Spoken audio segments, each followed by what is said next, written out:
ನಮ್ಮ ರಾಯಚೂರು ನಗರದಲ್ಲಿ ಇಂದು ಪತ್ರಿಕಾಗೋಷ್ಠಿನ ನಡೆಸಿ NS ಬೋಸ್ರಾಜ್ ಸರ್ ಅವರಿಗೆ ಸಚಿವ ಸ್ಥಾನ ಮತ್ತು ರಾಯಚೂರು ಉಸ್ತುವಾರಿಯನ್ನು ನೀಡಬೇಕಂತಂತೇಳಿ ಡಾಕ್ಟರ್ ಬಾಬಾ ಸಾಹೇಬ್ ಅಂಬೇಡ್ಕರ್ ವೃತ್ತದಲ್ಲಿ ನಾಳೆ ಬೆಳಗ್ಗೆ 11 ಗಂಟೆಗೆ ಸರಿಯಾಗಿ ರಕ್ತ ಸಹಿ ಸಂಗ್ರಹ ಮಾಡಿ ರಾಜ್ಯದ ಮುಖ್ಯಮಂತ್ರಿಗಳಾಗಿರ್ತಕ್ಕಂಥ ಸನ್ಮಾನ್ಯ ಶ್ರೀ DK ಶಿವಕುಮಾರ್ ಸರ್ ಅವ್ರಿಗೆ ಮತ್ತು ರಾಹುಲ್ ಗಾಂಧಿ ಅವ್ರಿಗೆ ಸೆಂಟ್ರಲಲ್ಲಿ ಅವ್ರಿಗೆ ಲೆಟರ್ನ ಕಳಿಸಿ ನಾವು ಒತ್ತಡವನ್ನು ಹಾಕ್ತಾಯಿದ್ದೀವಿ.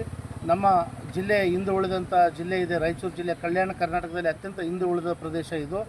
ನಮ್ಮ ರಾಯಚೂರು ಜಿಲ್ಲೆ ಅಭಿವೃದ್ಧಿ ಆಗಬೇಕಾದ್ರೆ, ಇವತ್ತು ನೀರಾವರಿ ಕಾಣಬೇಕಾದ್ರೆ, ಇವತ್ತು ಬ್ರಿಡ್ಜ್ಗಳಾಗಬೇಕಾದ್ರೆ, ಸಮಸ್ಯೆ ಟೋಟಲಿ ರಾಯಚೂರು ಜಿಲ್ಲೆಯಲ್ಲಿ ಎಲ್ಲ ಸಮಸ್ಯೆಗಳಿಗೆ ಪರಿಹಾರ ಕೊಡ್ತಕ್ಕಂಥ ಏಕೈಕ ವ್ಯಕ್ತಿ NS ಬೋಸ್ರಾಜ್ ಸರ್ ಅವರು ಇರೋದ್ರಿಂದ ನಾವು ಅವ್ರಿಗೆ ಸ್ಥಾನವನ್ನು ಕೊಟ್ಟು ನಮ್ಮ ರಾಯಚೂರು ಜಿಲ್ಲೆಗೆ ಹಿಂದೆ ಉಳಿದ ಹಳೆ ಪಟ್ಟಿಯನ್ನು ಅಳಿಸ್ಬೇಕಂತಂತೇಳಿ ನಾವು ಕೇಳ್ತಾ ಇದ್ದೀವಿ.